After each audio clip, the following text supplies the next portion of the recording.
यूँ तो हमेशा से डकैतों की दुनिया में पुरुष डाकुओं का ही दबदबा देखा गया है, लेकिन 1980 के दशक में एक महिला डाकू ने अपने आतंक का ऐसा मंजर कायम किया था कि पूरा चंबल बस उसके नाम भर से काम चाहता था।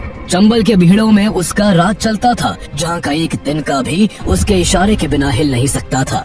उसके नाम की इस कदर दहशत थी कि जिस इलाके से उसका गैंग गुजरता वहाँ मातम छा जाता।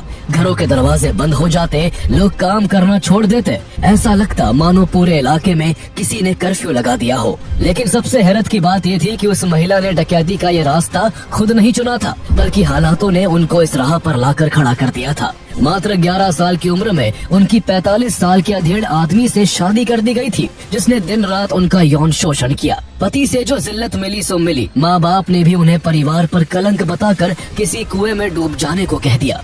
इतना कम नहीं था कि उनके सगे चाचा ने उन्हें मात्र 16 साल की छोटी सी उम्र में डाकुओं के हवाले कर दिया, और डाकुओं ने भी उन्हें नोच खाने में कोई कसर नहीं छोड़ी। लेकिन एकाएक वक्त ने करवट बदली और उस बेबस महिला ने कफन की तरह सर पर लाल कपड़ा बांधा, हाथ में बंदूक ली और दुनिया को उसी की भाषा में समझाने के लिए निकल पड़ी। जिस पति ने उन पर सितम ढाए थे, उसे बीच चौराहे पर चाकू मार मार कर अधमरा कर दिया। और जिस बिरादरी के लोगों ने जिस गांव में हफ्तों तक उनकी आबरू लूटी थी, उन्होंने उसी गांव में जाकर उस बिरादरी के सब मर्दों को एक लाइन में खड़ा करके गोलियों से भून डाला।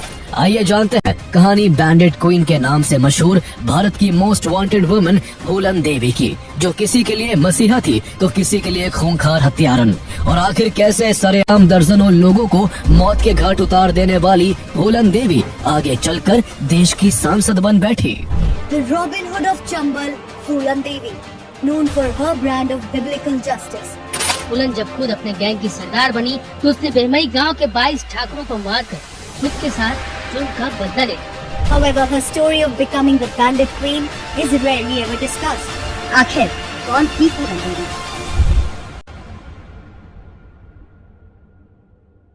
फूलन देवी का जन्म 10 अगस्त 1963 को उत्तर प्रदेश के जालौन जिले के एक छोटे से गांव गोरहा का पूर्वा में एक दलित परिवार में हुआ था। उनके पिता का नाम देवीदीन था, जो मल्लाह कास्ट से बिलोंग करते थे। फूलन के अलावा परिवार में उनके 3 बहनें और एक भाई था। गरीबी के कारण उनका परिवार दूसरों के खेतों में काम करता था। उनके पास जो थोड़ी बहुत जमीन थी, उस पर चिकपीस, सनफ्लावर्स और पर्ल मिलेट उगाकर किसी तरह गुजारा होता था। बहुत कम सुविधाओं में भी सब कुछ ठीक चल रहा था। लेकिन कुछ समय बाद जब फूलन के दादा का निधन हुआ तो उनके पिता की जमीन को उनके चाचा बिहारी लाल ने जोर जबरदस्ती से छीन लिया और उनके परिवार पर खूब जुल्म ढाए। फूलन देवी का स्वभाव शुरू से ही गुस्से वाला था।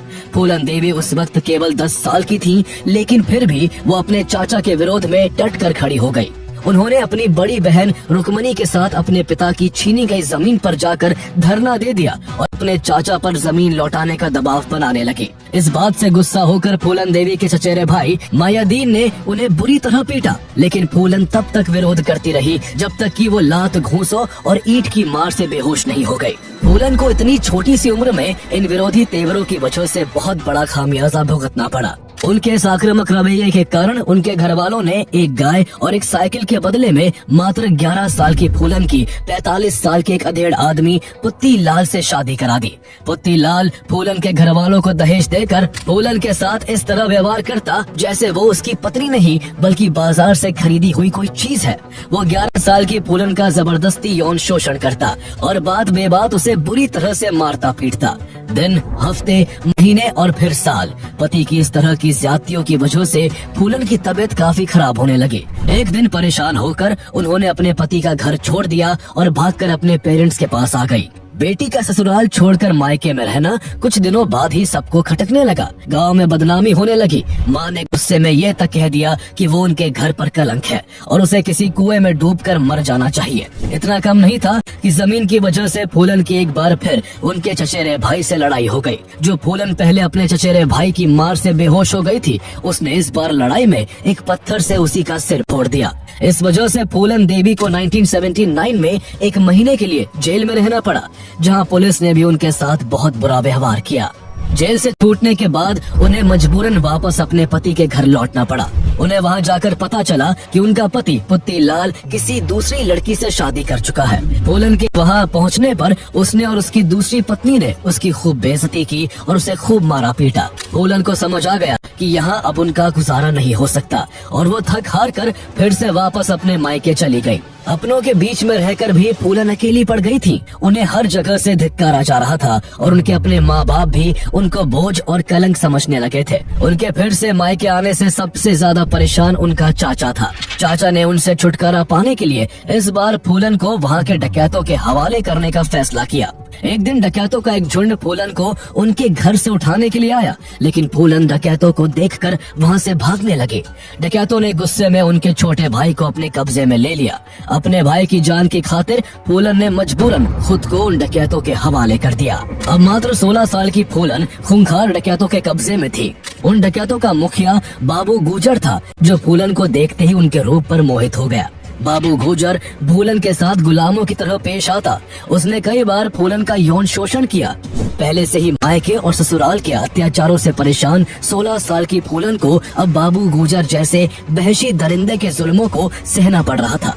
बाबू गुजर की उस गैंग में विक्रम मल्ला नाम का एक आदमी था, जो इस गैंग में दूसरा मुख्य आदमी था। फूलन उसकी कास्ट से बिलोंग करती थी और उसको फूलन के साथ हुए पुराने अत्याचारों के बारे में भी पता था। इसलिए उसके दिल में फूलन देवी के लिए एक सॉफ्ट कॉर्नर था और उसे अपने सरदार का उसके प्रति ऐसा व्यवहार बिल्कुल भी बर्दाश्त नहीं हो रहा था। इसलिए उसने अपने सरदार बाबू गुजर से मना किया कि वो फूलन के साथ ज्यादती ना करे। लेकिन बाबू गुजर जब नहीं माना तो उसने एक रोज अपने सरदार को मार डाला और खुद गैंग का मुखिया बन बैठा। इसके बाद विक्रम ने फूलन देवी को राइफल चलाने, अमीरों के घरों को लूटने और पुलिस की रेड से बच निकलने जैसी डकैती की कई टेक्निक सिखाई। फूलन देवी की जिंदगी यहाँ से बिल्कुल बदलने वाली थी। उन्होंने माथे पर एक लाल कपड़ा बांधते हुए हथियार अपने हाथ में ले लिए थे और गुलामी की जिंदगी को पीछे छोड़ दिया था। उनकी जिंदगी में ये बड़ा बदलाव विक्रम मल्ला की वजह से आया था, इसलिए दोनों के बीच प्यार हो गया और वो एक साथ रहने लगे। विक्रम के कारण गैंग में फूलन का भी काफी रुतबा बढ़ गया।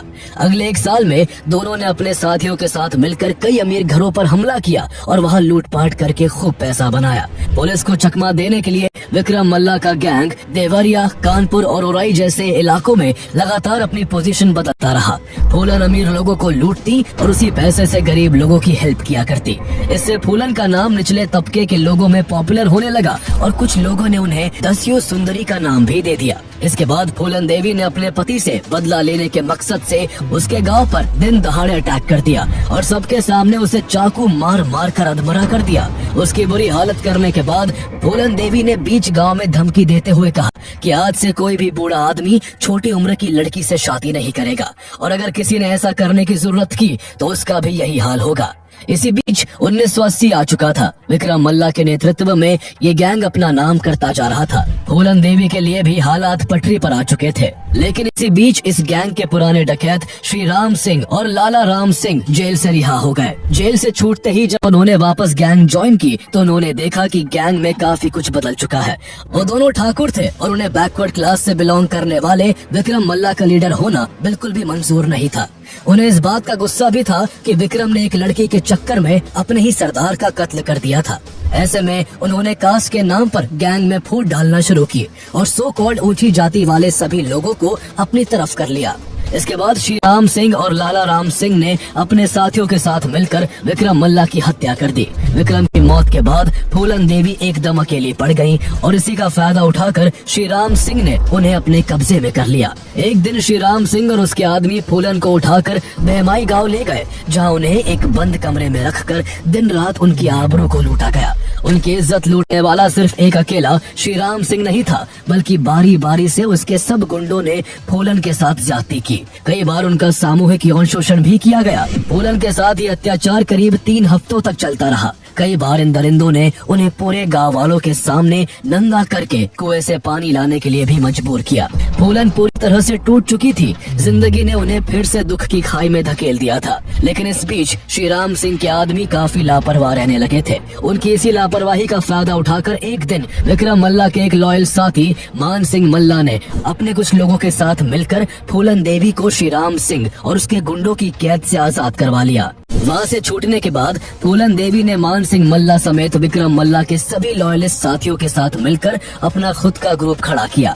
उन्होंने शुरू में तो श्री राम सिंह के आदमियों के डर से चोरी छिपे काम किया, लेकिन जब एक बार उनका गैंग मजबूत हो गया तो फूलन देवी निडर तरीके से सामने आने लगी। फूलन का गैंग अक्सर अपर कास्ट खासकर ठाकुरों को अपना निशाना बनाता और उन्हें लूटकर जो भी कमाई होती उससे नए नए हथियार खरीदता। डकैती के दौरान उनके गुर्गे कई बार चोरी की गई पुलिस यूनिफॉर्म्स पहनकर घूमते थे, जिससे लोग कंफ्यूज हो जाते और वो आसानी से उन्हें लूट लेते थे। धीरे धीरे फूलन और उनकी गैंग का चंबल के बिहड़ों में नाम होने लगा और यहाँ ठाकुरों और मल्लाहों के बीच जातिगत राइवलरी शुरू हो गई। फूलन ने भी अपने साथ हुए अन्याय को नहीं भुलाया था। उन्हें उनकी इज्जत को तार तार करने वाले लोगों से बदला लेने के सही समय का इंतजार था। एक दिन फूलन को खबर मिली कि बहमाई गांव में ठाकुरों के घर में एक शादी है, जहां श्री राम सिंह और लाला राम सिंह भी मौजूद होंगे। इसके बाद फूलन देवी ने फिर से बहमाई गांव लौटने का फैसला किया, जहां करीब 17 महीने पहले श्री राम सिंह और लाला राम सिंह ने अपने साथियों के संग मिलकर उनके साथ यौन शोषण किया था। 14 फरवरी 1981 को फूलन देवी ने अपने गैंग के साथ बहमाई गांव को चारों तरफ से घेर लिया। जिस घर में शादी थी वहां सब जश्न में डूबे हुए थे। घर में खुशी का माहौल था और किसी को जरा भी अंदाजा नहीं था कि वहां मौजूद लोगों के साथ आज क्या होने वाला है। सभी की खुशी को आंसुओं में बदलने के लिए फूलन देवी हथियारों से लैस अपने साथियों के साथ वहां पहुंची। फूलन ने सबसे पहले यहाँ सभी से एक ही सवाल पूछा कि श्री राम सिंह और लाला राम सिंह कहाँ हैं? लेकिन वो दोनों शायद फूलन देवी के अटैक के बारे में पहले से जानते थे। इस वजह से दोनों ने शादी को अटेंड नहीं किया था। जब बहुत ढूंढने पर भी वो दोनों नहीं मिले तो फूलन देवी गुस्से से भर गई। पहले उनकी गैंग ने वहाँ घर घर जाकर लोगों के कीमती सामान को लूटा और फिर फूलन देवी ने वहाँ मौजूद सभी मर्दों को एक लाइन में आकर खड़े होने का हुक्म दिया। फूलन देवी के डर के मारे 20 लोग एक लाइन बनाकर खड़े हो गए। इसके बाद फूलन देवी ने बदले की आग में उन पर एक साथ गोलियों की बौछार करवा दी। पूरा गांव गोलियों की आवाज से थर्रा उठा। कुछ देर बाद जब वहां पुलिस पहुंची तो वहां 20 लोगों की लाश, उनकी औरतों की चीख और बच्चों के रोने के अलावा कुछ भी नहीं था। पुलिस के आने से पहले ही फूलन अपने गुर्गों के साथ वहां से भाग निकली थी। एक साथ इतने लोगों के मारे जाने से पूरे उत्तर प्रदेश में सनसनी फैल गई। मीडिया की खबरों में केवल इसी वारदात का जिक्र था। हर तरफ केवल फूलन देवी का ही नाम गूंज रहा था। सब हैरान थे कि एक 18 साल की लड़की ने ये कारनामा किया था। उन्हें जल्द ही मीडिया ने नया नाम बैंडिट क्वीन दे दिया। जो कि मारे गए 20 में से 17 लोग ठाकुर थे। इसलिए ठाकुर जाति के लोगों ने एकजुट होकर प्राइम मिनिस्टर इंदिरा गांधी से प्रदेश में लॉ एंड ऑर्डर बहाल करने और फूलन देवी को पकड़ने की मांग उठाई। आगे इस मामले ने इतना तूल पकड़ा कि उस समय के उत्तर प्रदेश के चीफ मिनिस्टर बीपी सिंह को अपने पद से इस्तीफा देना पड़ गया। जितना बड़ा ये मामला बना उतने ही ज्यादा फूलन देवी के चर्चे होने लगे। फूलन देवी का नाम चंबल के बिहड़ों से निकलकर देश के घर घर तक पहुंच चुका था। आम लोगों और बड़े नेताओं से लेकर फॉरेन जर्नलिस्ट, राइटर्स और फिल्म मेकर्स तक के बीच फूलन देवी चर्चा का विषय बन गई। जहां वो निचले तबके के लोगों के लिए मसीहा थी, जिन्होंने उन्हें अपनी आवाज उठाने का हौसला दिया। वहीं कुछ के लिए वो महज एक कुख्यात और बेरहम हत्यारन थी। जिस बहमई गांव में उन्होंने 20 लोगों को सरेआम गोलियों से भून डाला था, उस गांव में उस जगह पर उन 20 लोगों के नाम से स्मारक बना हुआ है, जो फूलन देवी के खौफ और भयानक रात की आज भी याद दिलाता है। चूँकि फूलन का गैंग उत्तर प्रदेश और मध्य प्रदेश के जंगलों में एक्टिव था, इसलिए दोनों प्रदेशों की सरकार जल्द से जल्द फूलन को पकड़ना चाहती थी। दोनों राज्यों की पुलिस फूलन देवी को पकड़ने के लिए चंबल के बिहड़ों में लगातार दबिश दे रही थी। हालांकि हर बार पुलिस को खाली हाथ लौटना पड़ता, क्योंकि फूलन के गैंग के सभी गुर्गे खाकी वर्दी पहनते थे और वर्दी पर बाकायदा स्टार लगाते थे। इसलिए पुलिस जब फूलन को पकड़ने आती तो पुलिस खुद कई बार वर्दीधारियों को देखकर धोखा खा जाती थी। इसका फायदा उठाकर फूलन का गैंग पुलिस पर हमलावर होकर उन्हें काफी नुकसान पहुंचा देता था। लेकिन पुलिस की लगातार कार्रवाई की वजह से फूलन के लिए भी डकैती करना बेहद मुश्किल हो गया था। पुलिस के साथ हुई मुठभेड़ों में फूलन के कई भरोसेमंद साथी मारे जा चुके थे और कई बार तो वो खुद पुलिस के गिरफ्त में आने से बाल बाल बची थी। पुलिस के साथ इस लुका छुपी के खेल में करीब 2 साल का वक्त बीत गया। फूलन देवी के हाथ न आने से पुलिस उनकी फैमिली को भी परेशान करने लगी थी। एक बार तो पुलिस ने उनकी मां को पकड़कर 5 महीने तक जेल में रखा, ताकि फूलन देवी परेशान होकर पुलिस के सामने सरेंडर कर दे। लेकिन फूलन ने फिर भी ऐसा नहीं किया। फूलन देवी के पकड़ में न आने से पुलिस पर दबाव काफी बढ़ चुका था। अब तक वो हिंदुस्तान की मोस्ट वांटेड वुमन बन गई थी और सरकार ने उनके सर पर 10,000 का इनाम रख दिया था। उस दौरान चंबल के बिहड़ों में मलखान सिंह का भी काफी नाम था।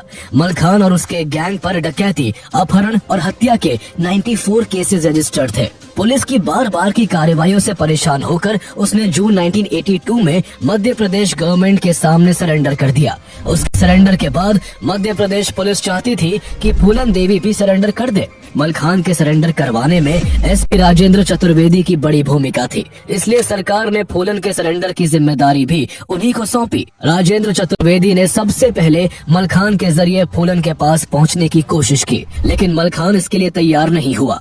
वो नहीं चाहता था कि एक और फेमस डकैत का सरेंडर हो और उसे अपने सरेंडर के बाद मिली लाइमलाइट इतनी जल्दी खत्म हो जाए। इसके बाद राजेंद्र ने खुद फूलन से मिलने का फैसला किया। 5 दिसंबर 1982 की रात राजेंद्र चतुर्वेदी फूलन के गैंग के एक आदमी को साथ लेकर मोटरसाइकिल से चंबल के भीड़ों की ओर निकल पड़े। कुछ घंटों के सफर के बाद खेड़न पहुंचकर फूलन के साथी ने राजेंद्र की मुलाकात फूलन के राइट हैंड मान सिंह मल्ला से करवाई। मान सिंह राजेंद्र को फूलन के पास ले गया, जिसके बाद दोनों के बीच बातचीत शुरू हुई। फूलन ने खुद अपने हाथों से राजेंद्र के लिए चाय बनाई। बातों बातों में राजेंद्र ने फूलन को बताया कि वो उनके घर गए थे। फिर उन्होंने फूलन को उनके परिवार की कुछ तस्वीरें दिखाई और एक रिकॉर्डिंग भी सुनवाई, जिसमें उनकी बहन मुन्नी की आवाज थी। ये सुनकर फूलन ने राजेंद्र से सीधा सवाल किया, आप चाहते क्या हैं और यहाँ किस लिए आए हैं? इस पर राजेंद्र ने कहा, मैं आपका सरेंडर चाहता हूँ। सरेंडर की बात सुनते ही फूलन भड़क उठी और गुस्से में चिल्लाकर बोली, क्या तुम्हारे कहने से मैं सरेंडर कर दूंगी? मैं फूलन देवी हूँ और अगर चाहूँ तो इसी वक्त तुम्हें गोली से उड़ा सकती हूँ। इससे वहाँ का माहौल अचानक से गर्मा गया। मान सिंह ने किसी तरह फूलन को शांत कराया। जब माहौल ठंडा हुआ तो फूलन ने राजेंद्र चतुर्वेदी से पूछा कि क्या गारंटी है कि सरेंडर करते ही तुम मुझे गोली नहीं मार दोगे? इस पर राजेंद्र ने जवाब दिया, भरोसा करिए, मुझे खुद मुख्यमंत्री ने भेजा है। फूलन का विश्वास जीतने के लिए राजेंद्र ने एक प्रपोजल भी दिया कि अगर वो चाहे तो उनकी गैंग का कोई एक मेंबर उनके साथ चलकर मुख्यमंत्री से मिल सकता है। फूलन देवी पिछले 2-3 साल से पुलिस की कार्रवाई के कारण इधर से उधर छिपते छिपाते गुजर बसर कर रही थी। इस बीच उनके कई लोग मारे भी जा चुके थे। इसके अलावा उनकी तबीयत भी लगातार बिगड़ती रहती थी और उन्हें भीड़ों में जरूरी इलाज नहीं मिल पाता था। इन सब वजहों से उन्होंने भी सरेंडर का मन बना लिया था। एसपी राजेंद्र चतुर्वेदी उन्हें भरोसे के आदमी लगते थे, इसलिए उन्होंने उनसे सरेंडर के लिए हाँ कह दिया। लेकिन सरेंडर करने को लेकर उनकी कई शर्तें थी। पहली शर्त ये थी कि फूलन और मान सिंह के परिवार को सुरक्षित उत्तर प्रदेश से मध्य प्रदेश लाया जाए। उनको डर था कि बहमाई मैसेकर के बाद उत्तर प्रदेश जाते ही उनकी हत्या कर दी जाएगी और लोग उनके परिवार को भी मार सकते हैं। इसके अलावा उनकी मांग थी कि उनके परिवार को कुछ जमीन और भाई को नौकरी दी जाए। फूलन ने अपने लिए ए ग्रेड जेल की मांग की और साथ ही ये भी डिमांड रखी कि सरेंडर के बाद उनके किसी भी गैंग मेंबर को फांसी ना दी जाए। इसके अलावा फूलन चाहती थी कि उनके सरेंडर वाले दिन स्टेज पर महात्मा गांधी और माँ दुर्गा की तस्वीर हो और वो अपने हथियार उनके सामने ही सरेंडर करेंगी। सरकार को काफी मेहनत के बाद ये मौका हाथ लगा था, इसलिए सरकार ने फूलन की सभी शर्तों को मान लिया। इसके बाद फूलन देवी के परिवार को मध्य प्रदेश लाने की कोशिशें शुरू हो गई, लेकिन इस दौरान फूलन की गिरफ्तारी को लेकर यूपी पुलिस और एमपी पुलिस आपस में ही भिड़ गई। 6 जनवरी 1983 को जब एमपी पुलिस फूलन देवी के परिवार को जालौन से भिंड लाती है तो यूपी पुलिस एमपी पुलिस पर किडनैपिंग का केस कर देती है। अगले दिन एमपी पुलिस की एक और टीम मान सिंह के परिवार को एमपी लाने के लिए यूपी पहुंचती है, लेकिन इस दौरान यूपी पुलिस एमपी के 6 पुलिस वालों को गिरफ्तार कर लेती है। इतना ही नहीं, स्थिति इतनी बिगड़ जाती है कि दोनों प्रदेशों की पुलिस के बीच गोलीबारी भी हो जाती है। इस गोलीबारी में मीडिएटर की भूमिका निभा रहे एक व्यक्ति को भी गोली लग जाती है। इस घटना से फूलन देवी का मन बदल गया और उन्होंने सरेंडर का फैसला वापस ले लिया। हालात बिगड़ते देख एसपी राजेंद्र चतुर्वेदी ने फूलन देवी का विश्वास दोबारा जीतने के लिए एक और कदम उठाया। इस बार वो अपनी पत्नी और बच्चे को लेकर फूलन को मनाने पहुंचे। जैसे ही वो फूलन के पास पहुंचे, उन्होंने अपने बच्चे को फूलन की गोद में रखते हुए कहा, अगर आपको भरोसा नहीं है तो जमानत के तौर पर मेरा ये छोटा सा बच्चा अपने पास रख लो। राजेंद्र की इस भावनात्मक अपील से फूलन का दिल पिघल गया और उन्होंने दोबारा सरेंडर के लिए हामी भर दी। इसके बाद 12 फरवरी 1983 के दिन मध्य प्रदेश के चीफ मिनिस्टर अर्जुन सिंह भिंड जिले में खुद फूलन देवी का सरेंडर लेने पहुंचते हैं। वहां करीब 8000 लोग फूलन देवी को देखने के लिए जमा थे। इसे कवर करने के लिए सुबह से ही वहां मीडिया वालों की भीड़ भी जमा हो चुकी थी, जिनमें फूलन देवी की फोटो खींचने की होड़ लग जाती है। फूलन नहीं चाहती थी कि सरेंडर से पहले कोई उनकी फोटो खींचे, लेकिन एक कैमरा पर्सन ने जब इसकी हिमाकत की तो फूलन ने उसके गाल पर एक जोरदार थप्पड़ जड़ दिया। दिया। फूलन देवी ने लाल रंग का कपड़ा माथे पर बांधा हुआ था और हाथ में बंदूक लिए वो मंच की तरफ बढ़ने लगी, जहां मुख्यमंत्री अर्जुन सिंह खड़े हुए थे। सबकी सांसें थमी हुई थी। लोगों को डर था कि कहीं फूलन देवी यहाँ भी किसी पर गोली ना चला दे। लेकिन अगले ही पल फूलन देवी ने अपनी बंदूक माथे पर छुआकर अर्जुन सिंह के पैरों में रख दी। वो फिर फूलों की एक माला अर्जुन सिंह के गले में और दूसरी माला दुर्गा माँ के चरणों में अर्पित कर देती है। इसी घड़ी फूलन देवी ने डाकू की जिंदगी को अलविदा कह दिया था। सरेंडर के वक्त फूलन देवी के नाम पर मर्डर, किडनैपिंग और प्लंडरिंग के 48 क्रिमिनल केस रजिस्टर थे। आगे कोर्ट में इन मामलों में काफी लंबा ट्रायल चला। सरकार ने उन्हें केवल 8 सालों तक जेल में रखने का वादा किया था, लेकिन उन्हें करीब 11 सालों तक मध्य प्रदेश की जेल में बिताने पड़े। इस दौरान फूलन को ट्यूबरकुलोसिस हो गया था और उनके पेट में 2 ट्यूमर्स पाए गए थे। सजा के दौरान ही उनका हॉस्पिटल में ट्रीटमेंट चला और इसी ट्रीटमेंट के दौरान बिना उनसे पूछे उनका स्टेरेक्टमी कर दिया गया, यानी वो अब कभी मां नहीं बन सकती थी। हालांकि 1994 का साल उनकी जिंदगी के लिए गेम चेंजर साबित हुआ। उस समय देश में मंडल कमंडल की पॉलिटिक्स काफी जोरों पर थी, इसलिए उत्तर प्रदेश के मुख्यमंत्री मुलायम सिंह यादव ने एक दिन सभी को चौंकाते हुए फूलन देवी पर लगे सभी चार्जेस हटा दिए, जिसके बाद फूलन एक आजाद नागरिक की तरह रहने लगी। मुलायम सिंह यादव यही नहीं रुके, उन्होंने फूलन देवी के फेम का इस्तेमाल करके बैकवर्ड क्लासेस के वोट पाने के लिए उन्हें समाजवादी पार्टी में शामिल कर लिया।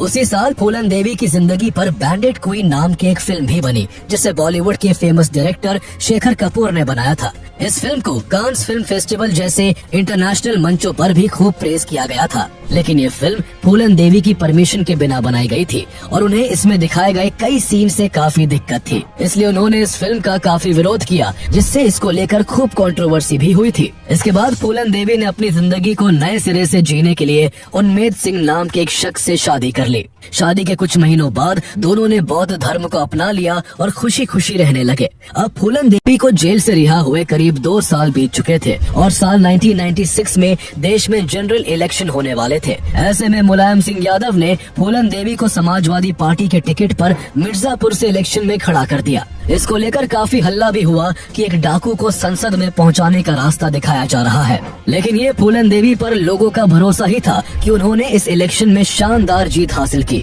कभी अपने अधिकारों के लिए हथियार उठा लेने वाली फूलन अब अपने संसदीय लोगों की आवाज सांसद में उठा रही थी। मल्ला कम्युनिटी खुश थी कि पहली बार उनका कोई प्रतिनिधि पार्लियामेंट में पहुंचा था। इसके अलावा वो अदर बैकवर्ड क्लासेस ओबीसीज में भी काफी पॉपुलर थी। उन्होंने अपनी सांसदी में महिलाओं को अधिकार और गरीबों को बेहतर सुविधाएं दिलाने के लिए कई प्रयास किए। हालांकि 1998 में फूलन देवी को बीजेपी के वीरेंद्र सिंह से हार का भी सामना करना पड़ा, लेकिन अगले साल 1999 में हुए इलेक्शंस में दोबारा जीत हासिल कर उन्होंने फिर से सत्ता की कुर्सी हासिल कर ली। कभी चंबल के भीड़ों में भटकने वाली फूलन देवी 4 साल से सांसद थी और उन्हें दिल्ली के अशोका रोड में रहने के लिए गवर्नमेंट हाउस मिला हुआ था। उन्हें अब वुमेन एम्पावरमेंट का सिंबल तक बताया जाने लगा था।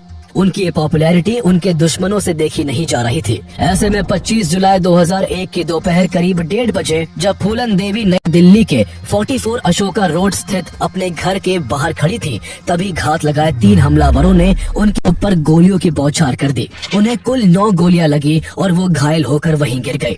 तीनों हमलावर वहां से भाग निकले। इसके बाद उन्हें तुरंत लोहिया हॉस्पिटल ले जाया गया, जहां डॉक्टरों ने उन्हें डेड डिक्लेयर कर दिया। जिस तरह चंबल के भीड़ों में फूलन देवी का दबदबा था, उसी तरह दक्षिण भारत में वीरप्पन नाम का एक ऐसा डाकू भी हुआ जिसने 20 साल तक तमिलनाडु और कर्नाटक के जंगलों में आतंक का ऐसा मंजर कायम किया था कि उसका नाम सुनते ही लोगों की रूह कांप जाती थी। वो इतना निर्मम और खतरनाक था कि उसने 2 राज्यों की सरकारों को घुटनों पर ला दिया था। 20 सालों में 220 करोड़ खर्च करने के बाद भी पुलिस कभी उसे जिंदा नहीं पकड़ सकी थी। वीरप्पन की दिल दहला देने वाली कहानी जानने के लिए आप हमारा पिछला वीडियो देख सकते हैं, जिसका लिंक आपको डिस्क्रिप्शन में मिल जाएगा।